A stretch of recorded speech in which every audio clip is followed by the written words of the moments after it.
Hey everyone, Art Burns here. Hope you're doing well today. I hope that you're able to meet each moment today with presence, acceptance, and compassion, and to have the awareness to know that you are meeting every moment in this way. And if you're not, to have the ability to pause and challenge yourself to meet every moment in this way. Because the awareness of how you are meeting every moment is in and of itself the foundation of our well-being, and the presence, acceptance, and compassion with which you can meet every single experience that you have is really the key to your ability to stay balanced, to stay healthy, and to stay happy through all of the different experiences that you might have in your life. Life is here to, it's not here to be perfect and easy, but it's also not here to be suffered through. And so as you can maintain the qualities of presence, acceptance, and compassion through all of the challenging moments of your life, you will maintain some level of happiness and some level of balance and wholeness that you can carry yourself through each one of these experiences. And it becomes a lot more enjoyable that way. So I hope you're able to do that. And if you're not, please reach out to me and let's talk about that, because I can certainly help you to develop those habits and to develop the awareness to sort of facilitate those habits. But today I wanted to talk to you about something pretty specific. There's a sort of attitude that we talk about in the mindfulness world a lot. This comes from Jon Kabat-Zinn. From one, there's many people who talk about this, but Jon Kabat-Zinn is one of them. He has what he calls 7 attitudinal foundations for developing mindfulness, right? So as we're developing the awareness of each unfolding moment, right, as it's unfolding, and doing so without judgment, right? There's certain attitudes that help to facilitate that, but at the same time, these attitudes are also facilitated by the practice of mindfulness. That's one thing that's really cool about mindfulness, and how we grow through the concept of through the practice of mindfulness. And so the attitude that I wanted to talk about today is called a beginner's mind. Now, when you begin doing something, right, when you're a beginner, right, whether you're learning a musical instrument, you're learning to drive, you're learning a new language, or whatever you're learning, right, there's a point in the very beginning where you have this beginner's mind, which is to say that you are completely open to whatever might come, right? Like you really acknowledge, actively and consciously, you acknowledge the fact that there's so much more you don't know about this given topic that you're trying to learn, or this skill, or what have you. There's so much more that you don't know than there is that you do know. Right, and children are this way, and this is why developing a beginner's mind can be helpful as a parent. It can be helpful in every aspect of your life, right? Not only in developing mindfulness, but in your work life, in your social life, in your every area of your life, but particularly it can really come in handy with raising kids. For one reason is that kids have a beginner's mind, right? Like when young children are sort of getting into the world and starting to understand things, they have a very, very open, level of acceptance of the fact that, they're not coming into the world with preconceived ideas based on experience, right? They're coming in with this blank slate, right? So that's the beginner's mind, right? They're open to everything. And that's why, as young children, what they're doing is they're absorbing every little detail that's going on around them. And that's building this sort of foundational knowledge, right? And then, like young children, and like when you're developing a skill of some sort, practice, playing music, or learning a language, or learning taking a course of some sort, as you start to gain some of this knowledge, you start to lose a little bit of that beginner's mind, right? Like you start kind of understanding that certain things about what's going on, and that's not necessarily a bad thing, but what it does is it kind of limits the ability for you to be open to other things, right?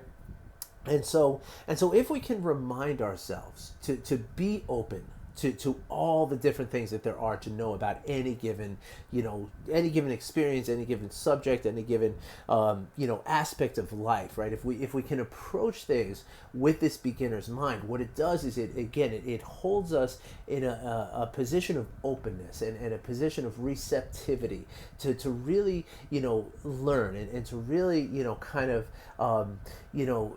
not close ourselves off to certain things that we otherwise might close ourselves off to, right? So it can be kind of illustrated with a very common concept, okay, about knowledge in general, right? So if you talk to philosophers and scientists and teachers and people who are associated with knowledge, right, they will tell you that there's a sphere of knowledge that is what you know, right, and then there's a sphere of knowledge that of what you don't know, right, but then there's a huge sphere that surrounds both of these that is what you don't know, right, and that's kind of where the magic is, right, like to be open to that concept that there is so much about life in general, but about any specific thing that you're trying to understand, that there is so much more that you don't know about this thing,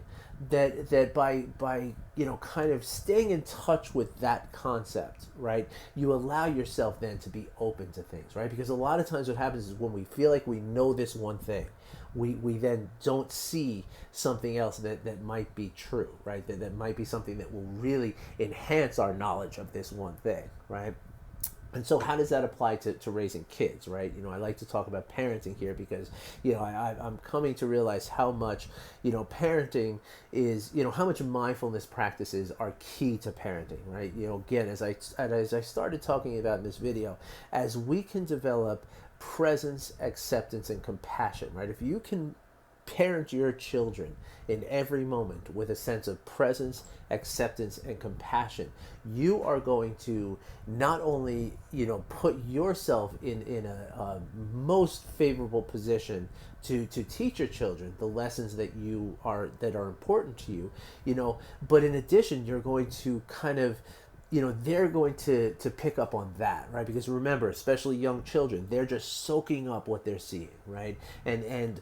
And as they're soaking it up, if you're showing them something that does embody these qualities of presence, acceptance, and compassion, then that's what they're going to absorb, and that is going to serve them in their lives forever, right? For the rest of their lives, right?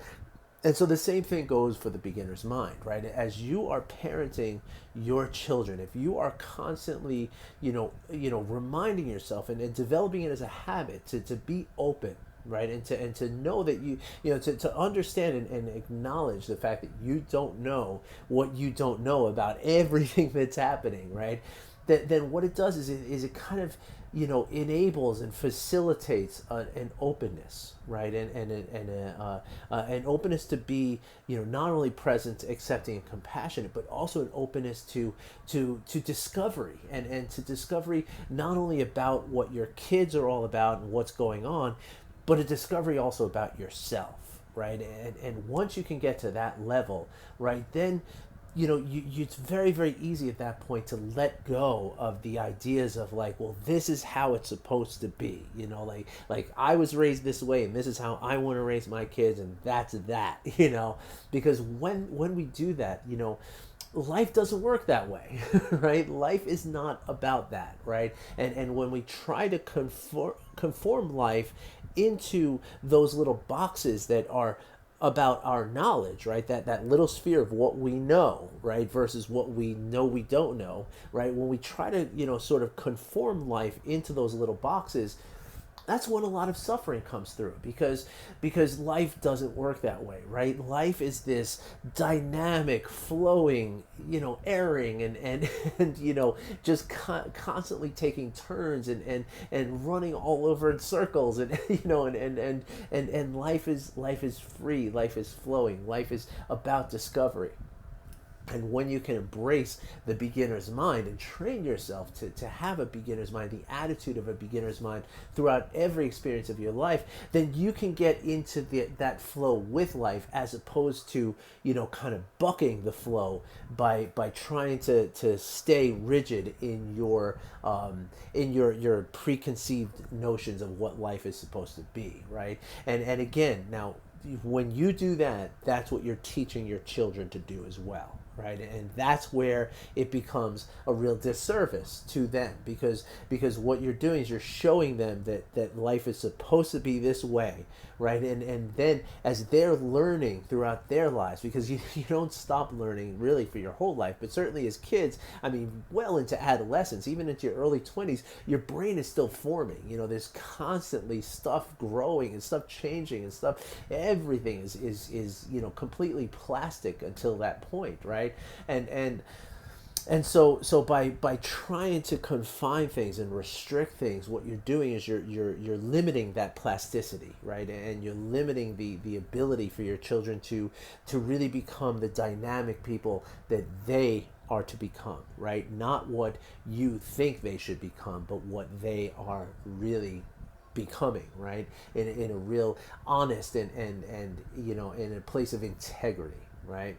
There's another thought that comes to mind from also from John Kabat-Zinn, who's one of my heroes. I was talking to one of my clients yesterday about this, and she's someone who has very grown children. Like, her children are all in their 20s and 30s and stuff, and but she said something that was reminded me of something that she quoted John Kabat-Zinn, and she said that life is the curriculum, right? Which is a quote of John Kabat-Zinn's, right? And the idea of that is to approach life as a constant opportunity to learn, right? And a constant opportunity to grow through that learning, right? And if you're trying to learn something, the best way you can learn something is with that beginner's mind, to just be totally open to everything that could be learned, right? And to not discount anything by kind of shuddering yourself by this feeling that you already know what you need to know about something, right?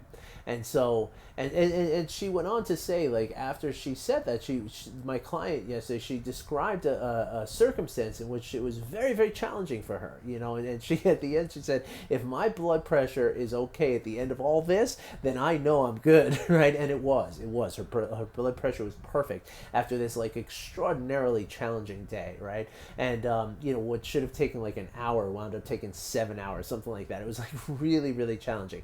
And what she said was, in line with the idea of life is the curriculum, what she said is, life is supposed to be like this, right? Life is supposed to be challenging. And that is something that very much aligns with parenting, right? Parenting is supposed to be challenging. Parenting is supposed to be difficult. It's supposed to be unpredictable. It's supposed to be, just hard. It's not supposed to be something that's like, you mail it in and it's always good and it's always easy, right? But so many times we shy away from that challenge and shy away from that discomfort because we're not accepting it, right? We're not being present, we're not accepting, and we're not expressing compassion towards it, right? And so when we can, take it as a lesson, take it as something that is there to teach us something, to help us to grow, right? Then we can employ this idea of a beginner's mind, and we can really be open to all the things that each one of these moments, even the most uncomfortable moments, can be teaching us. And again, as you do this, this is what you kind of convey to your children on a subconscious and kind of a deeper emotional way, a way in which they don't realize they're learning this from you, but they are, right? All right, folks. Well, I hope you enjoyed this video, and if you did, if you're watching this on YouTube, my son's trying to teach me. He does YouTube too, so he's trying to teach me. Drop a like, subscribe to the channel, and if you like this, if you listen to the podcast, please rate me, give me a 5-star rating or however many stars you feel I deserve.